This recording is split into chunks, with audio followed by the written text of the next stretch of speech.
Salut les adeptes, ici ça tue. Ça va mes femmes et mes ennemis, ça va ouais. Aujourd'hui on va faire une vidéo que vous m'avez beaucoup demandé. On va analyser Pierre Sika. Alors qui est Pierre Sika? Vous le connaissez sans doute, c'est un hypnotiseur qui a pas mal percé en ce moment sur YouTube, notamment avec les jokes de papa sous hypnose. C'est un zoophile, il veut se suicider, du coup il monte en haut d'une falaise et il prend son élan.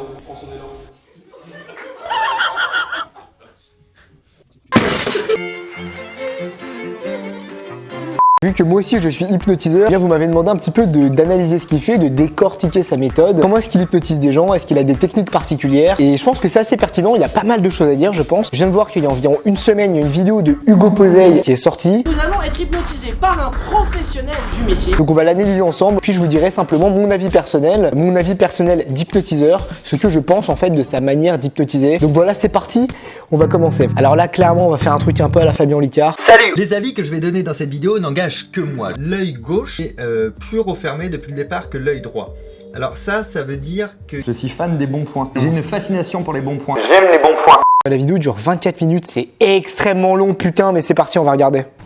Salut à toutes! J'en ai du Pierre, je voudrais juste que tu m'expliques en quoi ça consiste l'hypnose. L'hypnose, c'est le point de bascule entre l'éveil et le sommeil. Entre les deux. Tout le monde sans exception passe entre 2 et 90 fois par jour dans un état hypnotique. Vous symbolisez le matin des fois, le réveil sonne, t'entends le réveil qui sonne dont on va être assez conscient pour entendre le réveil. Ouais. Endormi pour te lever, point de bascule entre l'éveil et le sommeil. D'accord. L'état hypnotique, c'est le meilleur moment d'une journée. Vous n'allez pas obéir aux ordres par contrainte, mais par plaisir. Ok, alors là c'est très intéressant parce qu'en fait l'hypnose c'est pas du tout ça. Alors c'est pas du tout comme Pierre Sika, hein, parce que moi pendant très longtemps je disais ça aussi. Là en fait ce qu'il est en train de faire Pierre Sika, c'est une partie très importante d'une séance d'hypnose, ça s'appelle l'installation du cadre. D'autres hypnotiseurs vont appeler ça le pré-talk. Et du coup pour installer le cadre, ce qui est très important c'est de détruire un petit peu les croyances des volontaires en leur expliquant ce que c'est que l'hypnose, surtout d'abord pour les rassurer. Donc là ces explications, c'est des explications de base que tous les hypnotiseurs font en fait en début d'une séance. Donc voilà, ils vont dire qu'on rentre en état d'hypnose voilà, plus de 40 fois par jour. Ils vont nous dire aussi que l'état d'hypnose c'est cool, que l'état d'hypnose c'est un petit peu entre l'éveil et le sommeil.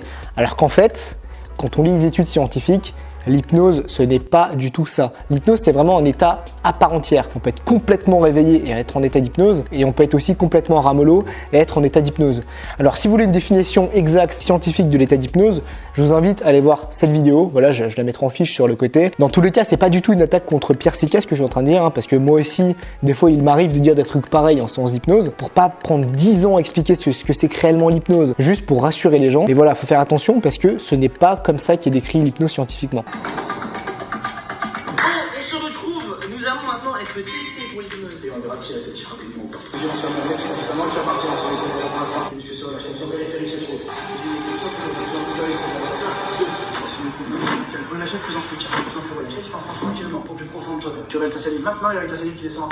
Alors là, qu'est-ce qui vient de se passer? Pierre Sika vient d'hypnotiser très rapidement ce volontaire. Qu'est-ce qu'il leur fait? Il leur fait un test de réceptivité qui est très classique. C'est le test des doigts aimantés, vous l'avez forcément vu. Si vous vous intéressez un petit peu à l'hypnose, c'est un test qui est assez optimisé pour détecter si les gens sont réceptifs ou non à l'hypnose. Je me demande s'il a trié les volontaires avant, parce qu'il a quand même pris un gros risque. C'est-à-dire qu'il a vu que cette personne était réceptive juste en voyant que ses doigts se rapprochent. Et il s'est dit, vas-y, je vais le mettre en état de relaxation direct. Normalement, les hypnotiseurs vont être un petit peu plus prudents. C'est pas du tout dangereux ce que Pierre Sika vient faire. Non, quand je dis prudent, ça veut dire qu'il aurait pu avoir l'air très con si ça n'avait pas marché. Là, il a pris le risque de quand même essayer. Ça a réussi et ça a très bien marché. Donc, il a dû très bien détecter que le volontaire est réceptif. Et s'il n'a pas fait de test avant la vidéo, c'est quand même qu'il y avait du niveau. Moi, j'aime beaucoup ce genre de risque. Devant un escalier, et vous allez psychologiquement marche après marche descendre cet escalier. La joie s'égale. C'est vrai, mais c'est sur ton dos. Vous comptez jusqu'à 3. Sur le compte de 3, vos yeux vont s'ouvrir. Vous allez prendre une pleine position des moyens, mais vous serez dans l'incapacité la plus totale de bouger le moindrement. Pour l'instant, cette tension prenne dans votre corps, dans votre tête. 1, vous montez tranquillement parmi 2. Cette tension prenne 3. Qu'est-ce que j'ai bien dormi? Où se trouve-t-il? Hugo est comme le matin dans son lit. Et Roger? On bat les couilles, frère. Comment toi? Check la famille? Je viens de me réveiller, je sors de mon lit. Je vais attirer ton cabine intelligent de plus en plus lourd, de plus en plus large, sur les ailes. Je vais donc relâcher, tu t'enfonces tranquillement plus profond de toi-même. Tu regardes juste ici. 53, tes yeux sont limites, c'est quand tu tombes au genou. Calme. Relâchez. Antoine, Hugo, à partir de maintenant, chaque suggestion arrivera dans notre tête. Il y aura un ordre absolu. Je compte 4. Parfois j'ai l'impression d'avoir fait une sieste. Vous savez, il y a un quart d'heure d'hypnose et bien 2 heures de sieste. Alors le 15 minutes d'hypnose devient 2 heures de sieste, là encore, hein, il y a beaucoup d'hypnotiseurs qui disent ça. Trouvez-moi une étude scientifique. Moi j'ai pas trouvé. J'ai cherché, hein. J'ai cherché, putain de merde, j'ai cherché. Donc c'est vrai, par contre on est très reposé après une séance d'hypnose, on se sent super bien. Et je vous invite à rentrer en auto-hypnose assez souvent. J'ai créé un guide gratuit, hein, vous pouvez aller le checker, il est plutôt sympa. Mais par contre, 15 minutes d'hypnose, 2 heures de sieste. Voilà, je suis très sceptique, je suis très sceptique.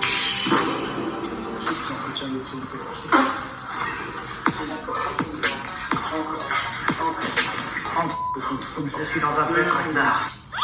Antoine, je viens juste ici, entre tes mains, posé. Un doudou. C'est comment, toi, tu détiens ton doudou que tu as depuis la naissance. Sur tes vieux souvenirs qui n'ont qu'une seule envie de montrer ton doudou à tous tes copains ici. Et bien sûr, celui de la vérité, c'est ton doudou. Tu souffles là comment? T'as de l'envie. Chaque fois qu'il sort.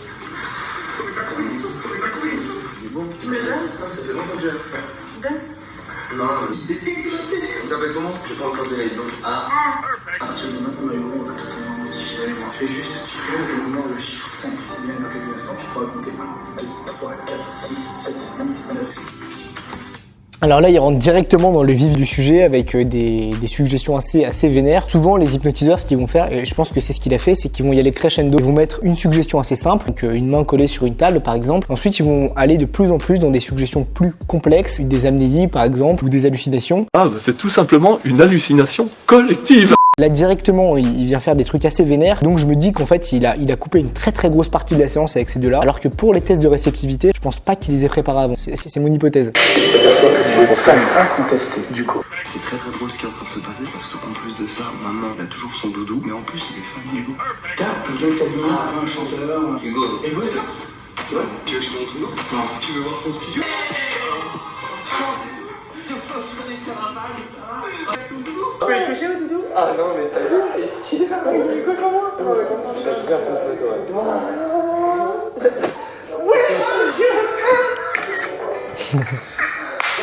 Alors là on est clairement dans de l'hallucination complète. Je pense que là il a fait un certain tri, donc il a choisi le volontaire le plus réceptif. Là ce qui est sûr c'est qu'il a coupé un max de suggestions, mais c'est normal, on choisit souvent les meilleurs. Et encore il a choisi les meilleurs et la vidéo fait 25 minutes pratiquement. Ça me fait vraiment penser aux soirées que je pouvais faire entre potes. On se posait pendant 5 heures, je les hypnotisais, on testait plein de suggestions. C'était extrêmement drôle, donc c'est très intéressant, il y a une très bonne ambiance qui règne et c'est vraiment super important quand on fait de l'hypnose ou une séance d'hypnose d'avoir ce genre d'ambiance un petit peu décontractée, amusante, etc. Et clairement quand on est tous dans le même délire, c'est encore mieux pour faire des séances d'hypnose. Bon allez on continue. C'est quoi ce son là? Le tuludut With MSN? Ah putain non c'était pas ça. Pas le oui, c'est juste le message MSN. Ah putain c'est ça. Putain c'est ça bordel, les messages MSN. Ah mais c'est un truc de ouf. Putain le truc il est resté bloqué dans ma tête, c'est un truc de malade. Le mec utilise quand même le son de MSN quand il réveille ses volontaires. C'est un truc d'expert. En vrai c'est pas mal putain, moi aussi. Moi je mettrais quel son du coup quand je réveille les volontaires? Un son de vache. Ouvrez les yeux tranquillement. Donc là voilà, on a un petit peu avancé dans la vidéo. Donc là ce qu'il fait là, c'est qu'il s'occupe d'hypnotiser Fast Good Cuisine. Je me souviens que Pierre Sika avait sorti Fast Good Cuisine au début. Dans quelques instants, je vais passer parmi vous et lorsque vous sentirez ma main sur votre épaule, vous ouvrez les yeux et fixerez. en disant qu'il n'était pas réceptif. Ça c'est une technique qu'on va utiliser souvent en hypnose. On va d'abord s'occuper des volontaires réceptifs et ensuite s'occuper des volontaires moins réceptifs. C'est pas parce qu'on est des gros flemmards et parce qu'on n'a pas envie de commencer avec le plus compliqué. C'est parce que quand a priori un volontaire qui n'est pas très réceptif et qui réagit pas très bien aux suggestions hypnotiques commence à regarder une séance d'hypnose et passe 1 heure, 2 heures à regarder ses potes se faire hypnotiser, c'est comme si ça allait agir en lui comme une suggestion et qu'en fait ça pouvait potentiellement débloquer sa réceptivité. Et en plus du coup les gens ils ont leur petit spectacle, donc là ils peuvent se permettre de passer sans doute un petit peu plus de temps avec un volontaire. Donc souvent on gagne tout et hypnotiser les moins réceptifs en deuxième partie. De plus en plus calme. De plus en plus relâché, tu t'enfonces tranquillement au plus profond de toi. Donc voilà, ça a marché là. L'incapacité la plus totale de bouger. On se check. J'ai juste supprimé de ta mémoire ton prénom. Qu'est-ce que j'ai bien dormi?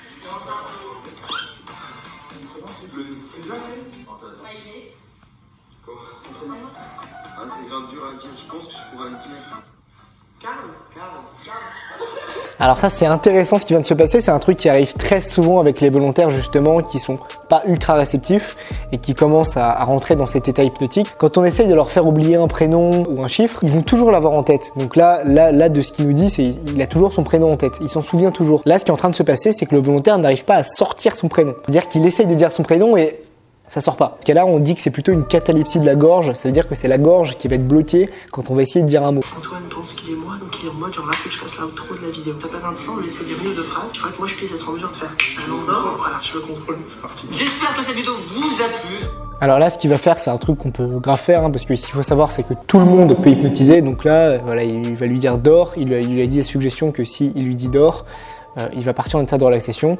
C'est entièrement possible. Je pense que la plupart des gens, vous êtes au courant de ça, mais les hypnotiseurs n'ont pas de pouvoir magique. N'importe qui peut apprendre l'hypnose, enfin n'importe qui. C'est comme si je disais n'importe qui peut apprendre le dessin. C'est pas parce que n'importe qui peut apprendre le dessin que tout le monde peut dessiner ou peut devenir dessinateur. C'est exactement pareil avec l'hypnose. On va terminer la vidéo, puis ensuite je vais vous dire un petit peu mon commentaire, ce que j'en pense, etc.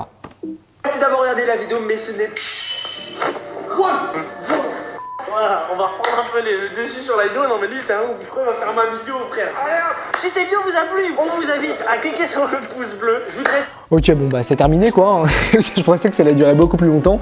Alors qu'est-ce que je pense de Pierre Sicca? Qu'est-ce que je pense de cette vidéo? Alors moi cette vidéo je l'ai kiffée. Alors juste elle est extrêmement longue, 24 minutes. Le style de Pierre Sicca, c'est un style d'hypnose assez classique quand même, mais il a quand même pris un très bon risque au début. Bon risque parce que moi j'aime bien prendre des risques comme ça pendant mes séances d'hypnose. Puis aussi il a beaucoup de créativité. Clairement toutes ses suggestions elles sont vachement intéressantes. Il a vraiment des très bonnes idées qui vont bien faire rire. Donc voilà, en fait cette vidéo était plutôt intéressante parce que ce que je faisais c'était surtout analyser les techniques qu'on utilise en tant qu'hypnotiseur en général plutôt qu'analyser le style de Pierre Sicca exclusivement.